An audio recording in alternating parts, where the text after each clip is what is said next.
gendongnya. Mereka yakni kaumnya berkata, "Wahai Maryam, sungguh engkau telah membawa sesuatu yang sangat mungkar." Kaum Bani Israel tengok-tengok satu orang rahib wanita tiba-tiba bawa seorang budak sedangkan dia belum kahwin lagi. Ini membuatkan kaum Bani Israel kata, kamu ni mesti berzina. Macam mana cara Maryam nak bertahan diri dia? Kata kaum Bani Israel lagi dalam Quran, "Wahai saudara perempuan Harun." Macam mana dikatakan Maryam ni saudara perempuan Harun, sedangkan Nabi Harun dia punya datuk dulu.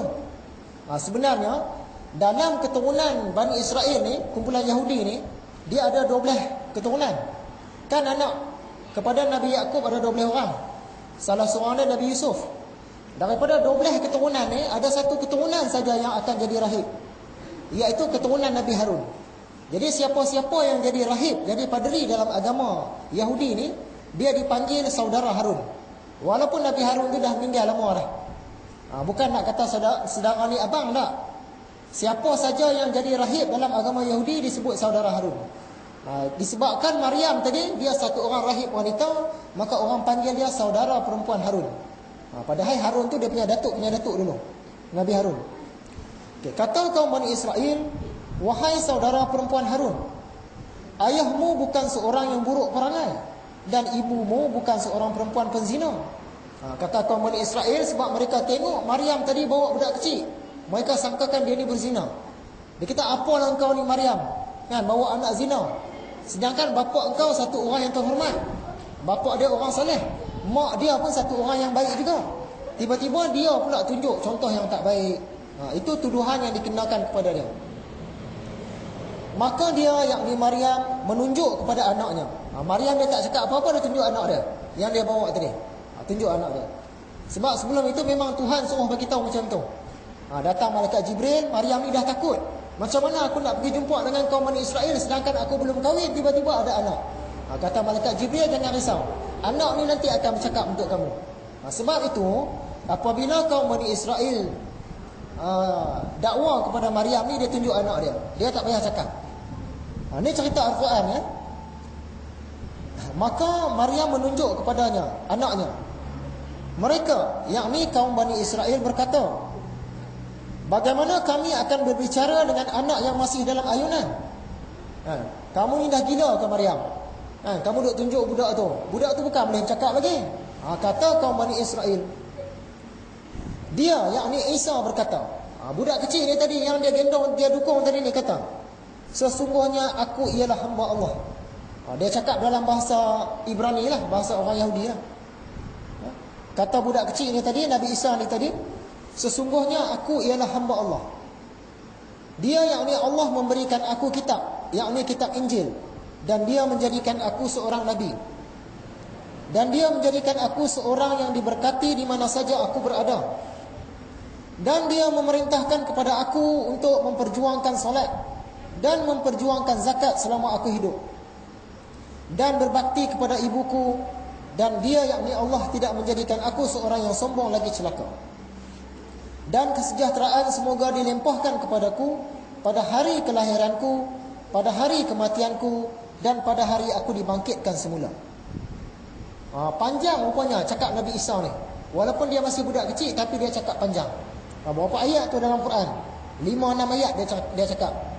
Sedangkan bayi-bayi yang lain, dia cakap sepatah 2 patah saja. Nabi Isa ni dia special sikit, dia cakap tu panjang. Sedangkan dia masih bayi, baru lahir lagi. Jadi cerita Nabi Isa ni kita terima. Bolehlah kita cerita kepada orang lain. Yang cerita Nabi Muhammad lahir-lahir terus bersin, cerita tu kita simpan dulu. Cerita Nabi Yahya umur setahun terus bercakap, simpan dulu. Cerita Nabi Isa boleh cerita. Ada sandaran daripada Al-Quran.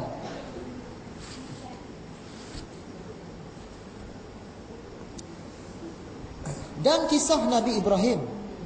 Ni masuk Nabi Ibrahim pula. Tatkala keluar ia daripada perut ibunya, bangun berdiri. Tu dia.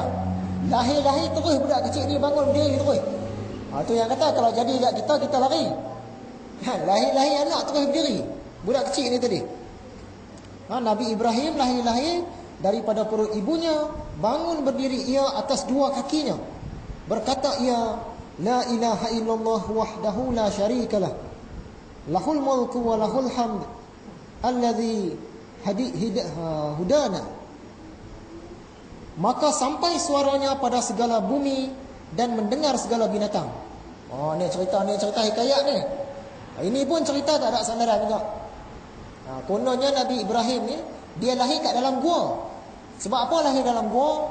Raja yang memerintah ketika itu iaitu Raja Namrud. Dia dah dapat alamat dah dalam mimpi dia akan lahir satu orang budak ni akan kalahkan dia. Jadi mana budak-budak lelaki yang lahir, mana perempuan yang mengandung, dia akan tunggu. Lahir anak lelaki bunuh, lahir anak lelaki bunuh. Ramai budak lelaki dibunuh.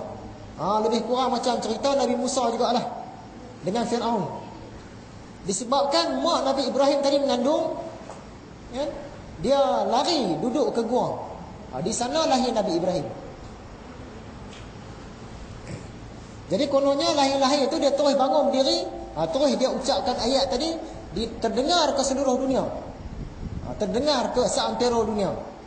Bahkan binatang-binatang pun dengar juga. Cerita ni tak ada sandaran. Cerita ni pun kita simpan ke tepi.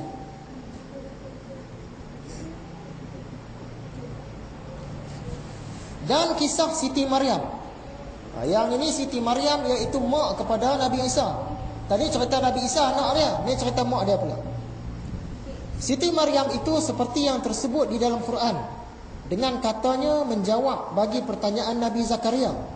Dengan katanya, Siti Maryam ni dia dibela oleh Nabi Zakaria. Nabi Zakaria ni pun satu orang Nabi, satu orang ahli ibadah, satu orang soleh. Dia buat undian, siapa nak jaga budak perempuan ni. Bila mereka undi, dapat kepada Nabi Zakaria. Jadi dia pun jagalah Maryam. Maryam ni dia letakkan dalam rumah ibadah, ada satu bilik khusus untuk dia. Bilik tu Maryam seorang saja duduk. Sebab tu tadi bila tiba-tiba Maryam mengandung, orang semua heran. Sebab Maryam ni dia tak pernah jumpa dengan orang lelaki. Dia tak jumpa orang lelaki lain. Yang dia duk jumpa bapa angkat dia tadi je, Nabi Zakaria. Dia pun ada bilik khusus untuk dia beribadah. Macam mana boleh mengandung? Sebab tu orang dakwah dia tadi. Ni cerita Maryam.